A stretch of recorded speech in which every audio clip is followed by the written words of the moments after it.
3월 11일 법률방송 로투데이 시작하겠습니다. 첫 소식입니다. 오늘 서울중앙지방법원에선 사법행정권 남용, 재판거래, 직권남용 등 혐의로 기소된 임종원 전 법원행정처 차장에 대한 첫 정식 재판이 열렸습니다. 구속 117일 만에 처음 외부의 모습을 나타낸 임 전 차장은 재판정에서 17세기 바로크 화가 루벤스의 명화 시몬과 페로를 언급하며 혐의를 전부 부인, 검찰과 치열한 법리 다툼을 예고했습니다. 현장을 장한지 기자가 취재했습니다. 호송차에서 내린 임종원 전 법원 행정처 차장은 푸른 수의를 입고 포승줄을 찬 채 법정으로 향했습니다. 검찰은 일제 강제징용 손배 소송 등 재판 거래와 대법원 정책에 반하는 법관 사찰 및 불이익, 법원 비리와 비위 축소 은폐 등 임 전 차장이 받는 혐의 공소 사실을 조목조목 낭독했습니다. 검찰 공소 사실 낭독이 끝나자 임 전 차장은 재판부 허가를 받아 자신의 소회와 입장을 밝혔습니다.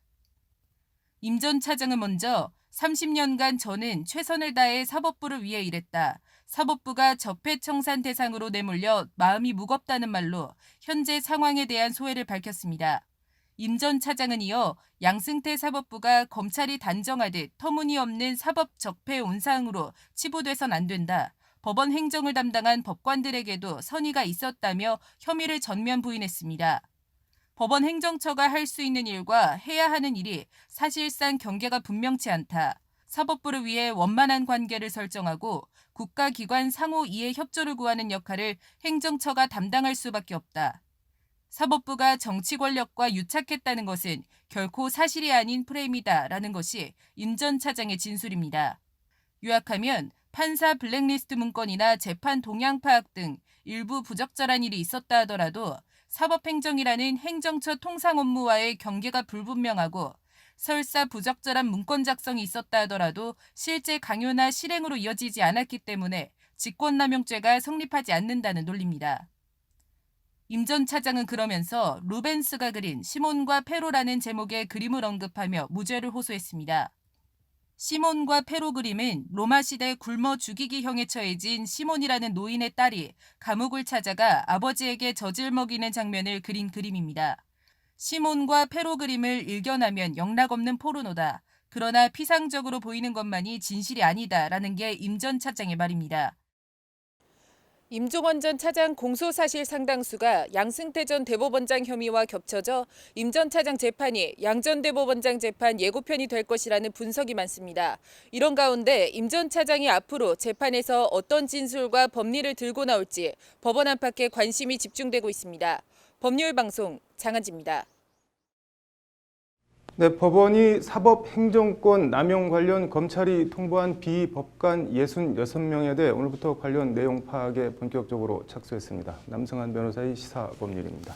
남 변호사님, 검찰 통보 내용부터 좀 볼까요? 어떤 건가요? 네, 검찰이 네. 권순일 대법관 등 대법관이 포함된 현직 판사 66명에 대해서 네. 비위 사실을 법원에 통보했습니다. 네. 이제 왜 비법관으로 통보했는지에 관해서는 관련 내용을 적시했고 네. 이 중에 66명인데요. 이 66명은 판사 2,900명을 기준으로 할 때 2% 정도에 해당하는 수치입니다. 네. 그리고 이와 함께 참고자료로 전달하면서 10명 정도를 참고자료로 추가로 전달했는데요. 네. 이 10명의 경우는 이제 비위 사실은 아니라고 하면서 참고자료를 전달한 건데 구체적으로 어떤 내용인지 등에 대해서는 밝히지 않았습니다. 네.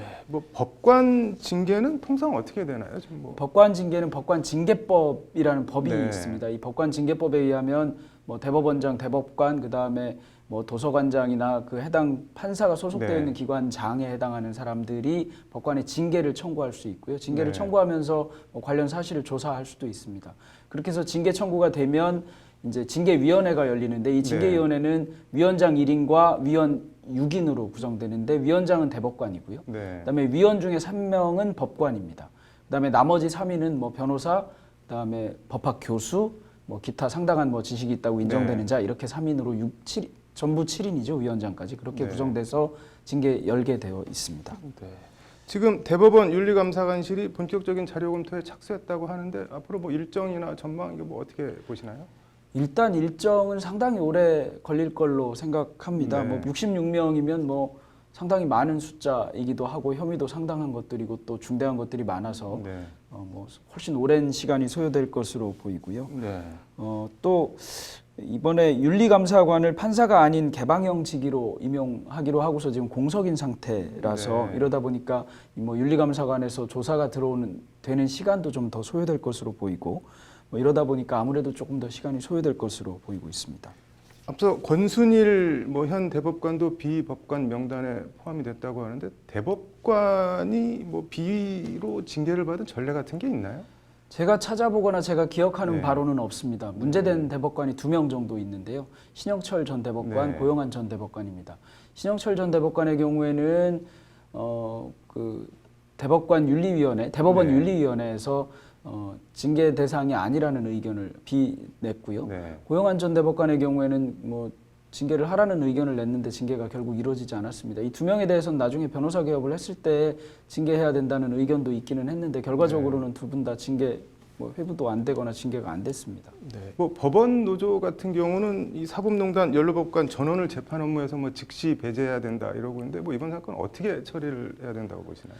일단 비의사실 통보를 받았다는 것 네. 자체가 비의사실을 저질렀다는 게 되는 건 아니다 보니까 뭐 무죄 추정 원칙이나 또는 네. 뭐 그런 점에 비추어서 판단해야 된다 이렇게 원론적으로 얘기할 수는 있습니다. 네. 그런데 비의사실 통보를 받아서 뭐 징계위원회에 회부되거나 조사를 받고 있는 법관으로부터 재판을 받을 때 재판의 신뢰도 떨어지는 네. 것은 맞습니다.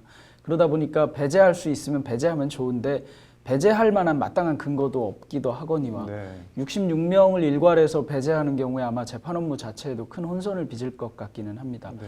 그렇다고 뭐 해당 비의사실을 통보받은 재판관 판사가 스스로 나를 배제해 주시오 이럴 수도 없는 노릇이니까 대법원에서 뭐 네. 재판에 미치는 영향이나 이런 걸 감안해서 좀 판단을 해야 될 일이기는 한데 상당히 참 난감한 일인 것 같기는 합니다. 네. 뭐 대법원도 고민이 있겠지만 아무튼 신속하게 순리대로 풀었으면 좋겠네요. 오늘 잘 들었습니다. 네, 다음 소식입니다.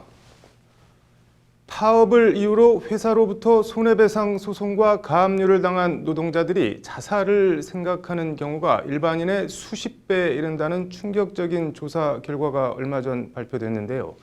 손배 가압류라는 절망의 늪에 빠진 노동자들과 함께하는 시민단체 손잡고의 윤지선 활동가를 만나 얘기를 들어봤습니다. 로투데이 인터뷰 신세아 기자입니다.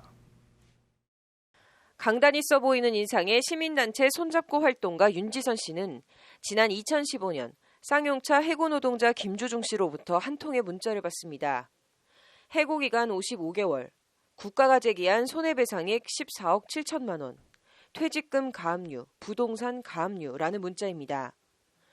문자를 받고 3년 뒤인 2018년 6월, 손배 가압류에 덫에서 괴로워하던 김주중 씨는 스스로 목숨을 끊는 극단적인 선택을 합니다. 그 무력감을 계속 느끼고 무력감이 심해져서 절망을 손배 대상자 중에 사망자가 작년에 발생을 했어요. 그때는 정말 충격이었거든요. 내가 만나왔던 누군가가 죽을 수 있다는 거. 이처럼 노동자들을 극단적인 선택으로 내모는 손배 가압류. 한국 사회에선 너무 흔해 파업하면 사측에서 의례적으로 하는 거라고 여기는 경향까지 있는데 절대 그렇지 않다는 것이 윤지선 활동가의 말입니다. 쟁행위를 참가했다라는 이유로 특히 개인에게 손해배상을 거는 거. 이거는 한국 사회에 거의 OECD 국가 중에서 유일하다고 표현을 하는데 한국 사회에만 존재하는 굉장히 특이한 경우인 거죠. 독일과 프랑스, 영국 같은 유럽 선진국에선 파업했다고 노동자 개인을 상대로 손배 소송을 내고 가압류를 하는 건 상상도 못할 일이라는 게 윤지선 활동가의 말입니다. 프랑스에서 손배를 청구했던 사례가 있대요. 순간 되게 부끄러워진 게 50년대였대요. 1950년대. 또 영국 사례도 되게 부끄러운데 영국은 노동권을 침해하는 게 누가 봐도 뻔한 손해배상 청구를 하는 게 그러니까 소위 얘기하면 쪽팔려서 못한다는 거죠. 그 얘기를 듣는 게 일단 너무 부끄러웠고 무엇보다 헌법상 보장된 단결권, 단체 교섭권, 단체 행동권, 이 노동 상권을 민법상 손해배상으로 사실상 무력화하는 것은 말도 안 된다고 윤지선 활동가는 목소리를 높입니다. 이게 헌법에 노동 3권이 보장되어 있고 우리는 심지어 ILO 국제노동기구에 가입되어 있는 국가고 OECD에도 가입되어 있는 국가인데 민사상 손해배상을 통해서 노동 3권을 제약을 하는 거예요. 그것도 아주 경제권, 생존권을 옥죄는 방식으로. ILO 창립 100주년인 올해 ILO 핵심 협약 비준을 대선 공약으로 내걸고 당선된 문재인 정부가 결자 해지 차원에서 손배가압류 문제를 구조적으로 풀어야 한다는 것이 윤지선 활동가의 지적입니다. 또 심리치유센터 통해서 노동자들 심리 상태를 지속적으로 본다고 해서 해결되진 않아요. 왜냐하면 근본적인 문제가 해소가 되지 않는 이상은 이 문제는 해소가 되지 않는다. 그러면 결과적으로 뭐냐면 국회나 정부가 나서야. 시민단체 손잡고는 손에 손을 잡고 손배가압류를 잡자는 뜻에서 만든 단체입니다. 윤지선 활동가는 손배가압류 문제가 해소돼 손잡고가 해산되는 그날, 손잡고가 필요 없는 세상이 빨리 왔으면 한다는 말로 인터뷰를 마무리했습니다. 손배가압류 관련된 법제도 개선이랑 지금 남은 손배 문제만 처리되면 저희 단체 해산할 수 있는 단체거든요. 근데 목적이 이렇게 명확하기 때문에 저희는 이게 이렇게 오래 갈 문제인가. 법률방송 신세아입니다. 5.18 광주 민주화 운동과 관련해 고 조비오 신부의 명예를 훼손한 혐의로 재판에 넘겨진 전두환 씨가 오늘 광주지법에서 열린 사실상 첫 공판에 피고인으로 출석했습니다. 오늘 앵커 브리핑은 염치 얘기해 보겠습니다. 전두환 씨는 자신의 회고록 1권 혼돈의 시대에서 5.18 당시 헬기 사격이 있었다고 증언한 고 조비오 신부에 대해 성직자라는 말이 무색한 파렴치한 거짓말쟁이라는 독서를 퍼부은 사자 명예훼손 혐의입니다. 가면을 쓴 사탄이라는 말도 했습니다. 파렴치, 염치가 없다. 그래서 옛부터 성현들은 수치를 아는 것에서 인간의 도리가 시작한다고 말하고 있습니다.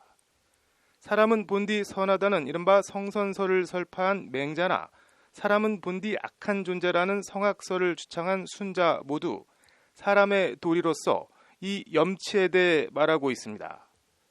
인유치, 즉 능유소불위, 사람이 부끄러움이 있으면 능히 하지 않는 것이 있게 된다. 부지염치, 역하소부지, 염치를 모르니 또한 못하는 짓이 없다. 인불가이무치, 사람이라면 반드시 수치심이 없어서는 안 된다. 맹자 진심편에 나오는 구절로 염치를 모르면 사람도 아니다는 게 맹자의 말입니다. 순자 수신편에도 염치에 대한 내용이 나옵니다. 무염치, 이기호 음식, 즉 가위 악소자이, 수함, 형육 가야. 염치는 없으면서 음식만 탐하는 자는 아주 악질적인 소인배라 이를 만하다. 이런 자들은 도륙의 형벌로 죽이는 것도 가하다는 게 순자의 말입니다. 염치 좀 없는 게 뭐 죽을 죄라고 과격하다고 생각할 수도 있지만 본디 악한 존재인 사람이 진정으로 사람이 되려면 그만큼 염치를 살펴 아는 것이 중요함을 강조한 말입니다. 맹자가 염치를 강조한 것도 같은 취지입니다. 잃어버린 선한 본성을 다시 회복하는 것. 맹자와 순자에게 염치란 수치를 아는 건 이렇게 사람을 사람으로 만드는 중요한 개념입니다.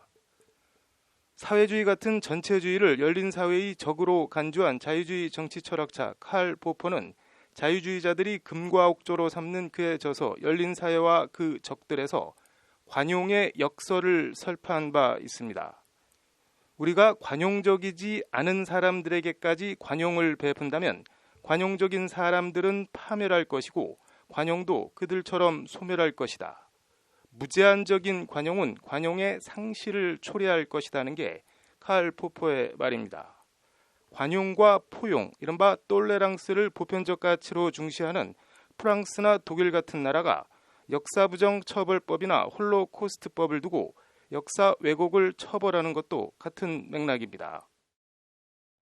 평생 낮은 곳에서 임하다 죽어선 그 몸마저 다 주고 떠난 고 조비오 신부와 군사 반란의 수괴 전두환, 그런 전 씨의 고 조비오 신부를 향한 파렴치 발언을 보고 여러 생각이 들었습니다. 군사 반란과 5.18 유혈 진압의 수괴로 1심 사형, 2심 무기징역 감형, 대법원 무기징역 확정 판결을 받은 전두환 씨를 사면하지 않고 죗값을 계속 받게 했더라면 5.18은 북한군 특수부대의 폭동이다 식의 망언이 지금도 되풀이되고 있을지도 궁금합니다. 2000년 전 순자식으로 염치 없는 자를 도륙을 하라고 할 수도 없고 난감합니다. 오늘 앵커 브리핑은 여기서 마치겠습니다. 이어서 법조계 소식 전해드립니다. 경찰이 빅뱅 멤버 승리를 성매매 피의자로 오늘 입건한 가운데 해당 카톡방에는 다른 연예인 여러 명도 함께 있었던 것으로 확인돼 경찰이 이 가운데 일부를 불러 조사했습니다. 경찰은 해당 카톡방에서 공유된 불법 촬영 동영상에 대한 내사에도 착수했습니다. 국민권익위원회가 내일 오후 대한항공회의소 국제회의장에서 공직자의 이해충돌 방지 법안 도입 방안과 관련한 공개 토론회를 개최합니다. 이날 토론회에서는 이해충돌 방지 제도의 법제화와 관련된 추진 방향 및 주요 쟁점 사항에 대한 각계각층의 다양한 의견 수렴이 이뤄집니다. 법제처가 공무원을 상대로 적극적 법령 해석의 기준 및 사례 등에 대한 적극 행정 법제 가이드라인 이러닝 교육을 실시합니다. 법제처는 모든 공무원들을 대상으로 연중 상시 무료로 운영할 계획입니다. 법무부가 이달부터 오는 9월까지 6개월 동안 대상자를 상대로 월 1회 해오던 마약 소변 검사를 보호관찰 초기 3개월 동안은 월 4회로 늘리는 등 마약류 사범에 대한 집중 관리에 들어갑니다.